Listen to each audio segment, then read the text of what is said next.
It's like he's applied. Supercalifragilisticexpialidocious. You couldn't make it up! You can. My favourite headline of all those years ago was 1992. Now I remember coming to London to meet Ashley and Sean, and my favourite viewers here, the same year that Linford Christie won the gold. 1992, he won the gold for Barcelona. He won the gold in 9.91 seconds. We were of the age where we were trying to drink our pints in 9.91 seconds. Speak for yourself. Yeah, you still can. 6.3, mate.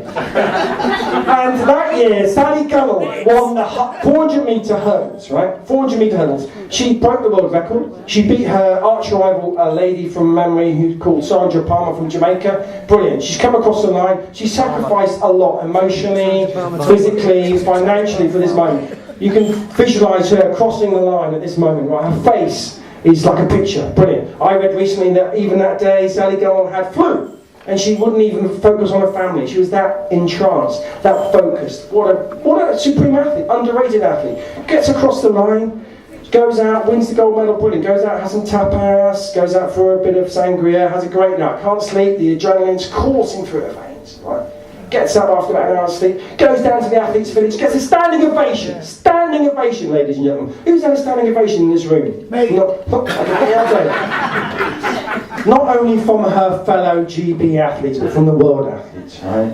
She gets a standing ovation, she can't eat, she's hungover. She reaches for the newspaper, the Daily Mail, that's been shipped over from England. She looks at the front, she's on the front, she goes to the back, looks at the back, headline on the back page. Anybody know the headline, ladies and gentlemen? Essex girls.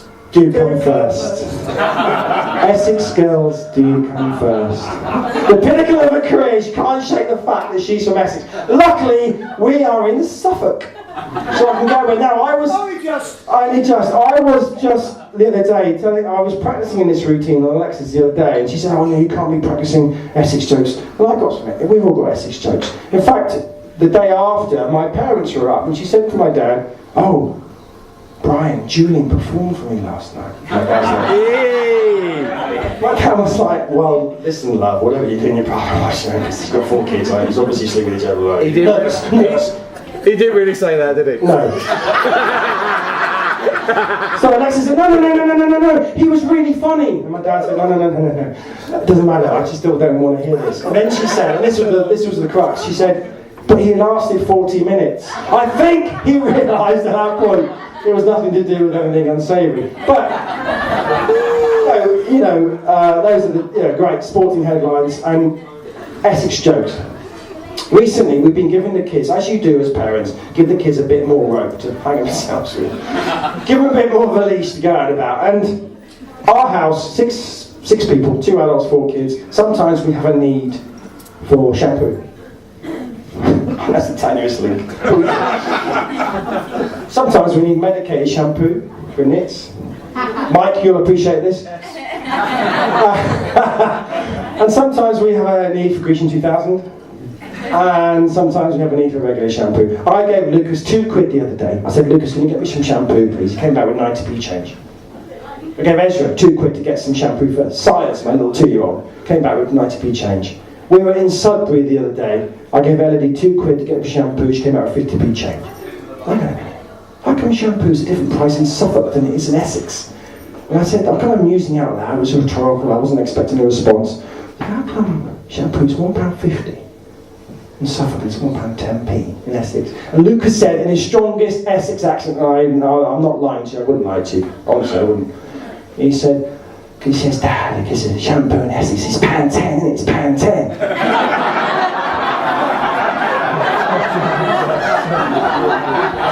So, I miss all that stuff. I miss the past, I met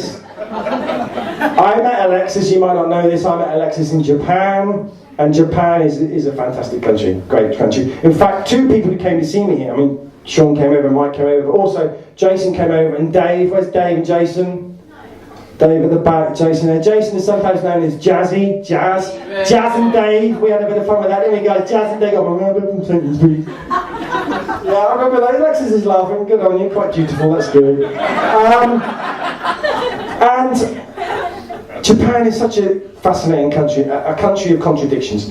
For example, I was once at a market. I had different weekends to Alexis when I first met her. I was at a market, and I would spend a lot of time in places like this with people who were teaching me Japanese. I threw myself. Thursday, Fridays was my weekend when Alexis worked, and I threw myself into this ritual of trying to learn the culture. You do what you got to do. And I was with one of my teachers, and we're learning how to tell the time in a place called Ueno, which is a massive place with a big market, massive market, one of the biggest markets in the world. I was going to say one of the biggest markets in Europe, but you probably would have realised I was talking about the bollocks, wouldn't you? You wouldn't. And I went up to the guy, and I said to my teacher, I said, just a minute. So I said, watch this. And I went up to this guy, took my watch off, put it in my pocket, I said, Nanji desu ka? Excuse me, have you got the time? And he looked at the 500 watches he had in front of him, the 400 timepieces he had behind him, all, no word of a lie, all telling exactly the same time, 2 o'clock. And he looked at me, but he responded, he looked at me and said, Niji desu, 2 o'clock. I turned around, I tried to stifle that laugh. But Japan, listen, Japan is a wonderful place. I'm moving on quickly to the next anecdote before you start laughing. I loved it. Thank you. Fire brigades, right? Fire brigade, firemen. Where we were living, there was an Aussie girl called Marissa. She was mad as a hatter. She, funnily enough, you might know the name, she used to go out with a bloke called Wendell Saylor. Do you remember Wendell Saylor? Anybody here? Cross-code rugby international. Yeah, we all Wendell Saylor, don't we? Allegedly gay. Well, Fucking slanderous. wow, can we have that on writing, please? And That comes from the trot across. she set fire to a kitchen. This is how long ago it was. She set fire to a chip pan. That's how long ago it was. And within 5 minutes, the fire brigade turned up. And within another 30 seconds, the hydrant was hooked up to the hose and they were ready to go. Now, I turned up at that point, taking pictures, because that's what you do when people are burning alive. And this was pre-Facebook, by the way. And they turned up, knocked on the door. They knock on the door. They don't go straight in. They knock on the door. They realised there was nobody in there. They didn't just then barge in. Do you know what they did? They took their shoes off. They put them on the outside, and then they went in. I've got a picture of little Fireman Sam's little boots taken as they walked into this burning morass of an apartment block, trying to rescue this dizzy blonde who goes out with Wendell Saylor. And I'm thinking, this is wrong culturally. Should we be worried about tatami and shoji and things like that when people are dying? But that's what happens. Now, I remember going, Lexis and I were in a hotel in Kyoto. You might remember this, darling. She says, rolling her eyes. We're in a ryokan, which is a traditional hotel. Wooden floorboards, shoji, tatami, fantastic, real experience. We turned up. As we turned up, this old lady, proprietor of the hotel, she couldn't even make eye contact. She'd never seen somebody with wide eyes. Never seen anybody like us before. She was like, oh, so pleased to see us. And that's a weird thing when you're walking down a street in Tokyo. You walk down, you might picture the aerial shot of Shinjuku or Shibuya, where 1,000 people cross this crossroads every minute, right? And when you're walking across these crossroads, when you've got wide eyes like us, a gaijin, you clock somebody else. It's like being, Fergus is here, where are you, Fergus? It's like being a VW driver on the M6. Alright, it's a VW driver. It's like that. Oh, he's from the Middle East, he's not Japanese. Alright, how are you doing? You kind of make eye contact. It's a weird concept. We're in this hotel. She obviously knows we're not Japanese. We've gone upstairs to have a little sleep and siesta, and in those days, sometimes one thing led to another. As my voice goes up a little octave. And next thing you know, Alexis has astride me. Honestly. Good girl! Yeah. Stop! We're amongst friends. Stop. Sorry, whoa! Say that again. Alexis will destroy me. And this woman's coming in, she wants to give us some towels, don't give us any towels. She comes in, she must say, head down, can't make eye contact, they're foreigners, they're Westerners. Looks up, and suddenly she's up like this. She's this far from my face. And I didn't say anything. I looked across to my wife-to-be, who was astride me, and I kind of motioned towards her, and she was aghast. Not my wife-to-be, but the proprietor of this hotel. She shuffles back up this hotel. She was mortified. Not as mortified as we were, and to be fair, I tried to rescue it. You know what it's like, fellas. You tried to rescue it, but it wasn't there, was it? But 2 hours later, We slept on it, and still wasn't there. We decided to go out of the hotel to walk past this lady, right? To almost show face and walk out and kind of move on. We walked past this lady, and I'm laughing now thinking about it. She ran after us. She was so embarrassed. You can imagine, somebody of a certain generation in Japan, she was embarrassed. You know, we were like 30, 25, 30. She ran after us and she gave me a present. Not Alex, she gave me a present. And I've thought about this present she's given me pretty much every day since. I opened it up. Any idea what it might have been? Strap on. A box of handkerchiefs.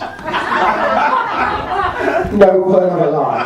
A box of handkerchiefs. Now I've got a lot of use out of this box of handkerchiefs over the years.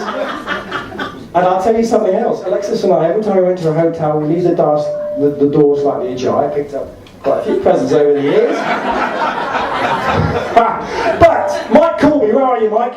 There he is. Put your hand up. Other hand. Mike called me. Tallest guy in the room. He was 6'5". This fella came out. He came to see me in Japan, and he taught me something I remember quite a lot since. Supermarkets.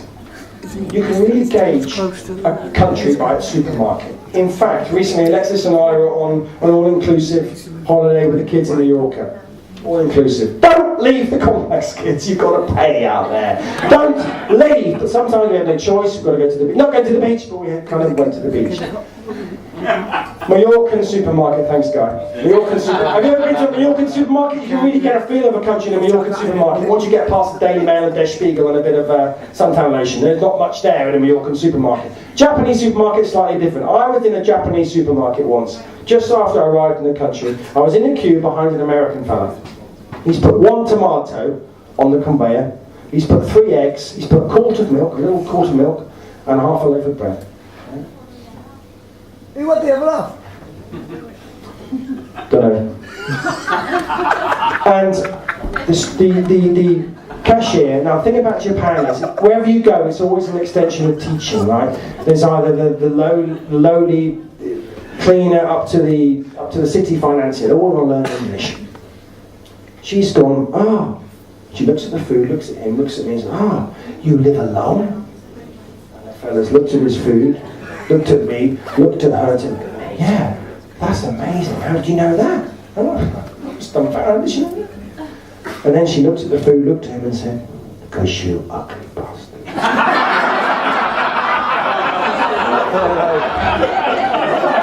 True story. Good, Mike. Moved it from Milton Keynes to Tokyo. Brilliant. That's what I did. But people say the funniest thing. Supermarkets. I remember being in the supermarket with Guy, Dan and Sean in Oxford on the way to a house party to buy some booze. And we were in this not a Tesco's, it was a co-op type place. And in the co-op, it wasn't like a big Tesco setup. And we were in a couple of queues down, we're just waiting to get our booze. And the woman's running out of paper. She ran out of paper for the till. And she said on her mic, she reached across this microphone. She's gone, excuse me, aisle 3. I need a customer roll, please. Customer roll, aisle 3. Hamish, who was with us at the time, bless him, emigrated to Australia.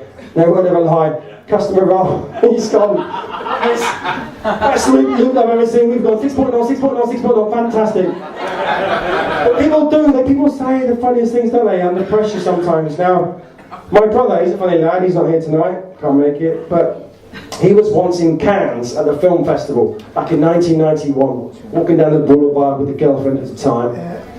And he got interviewed by somebody from a French radio. Now, forgive me, I don't speak French very well, so if you don't mind, I'll lapse into English with a French accent. Is that okay? Yeah. Oui. Thank you. And she's gone, excuse me, sir, are you on holiday? Well, yes, I work in Paris, I'm from England, I'm on holiday, walking with my girlfriend. And tell me, do you like Cannes? Yeah, it's okay, it's a bit expensive, but yeah, it's great, culturally. And tell me, what is your impression of the Cannes Film Festival? And he's gone deadpan, no word ever lie, he's gone straight back deadpan. Listen, I'm sorry, I don't do impressions. Thanks, guys. Get on your own, guys, great.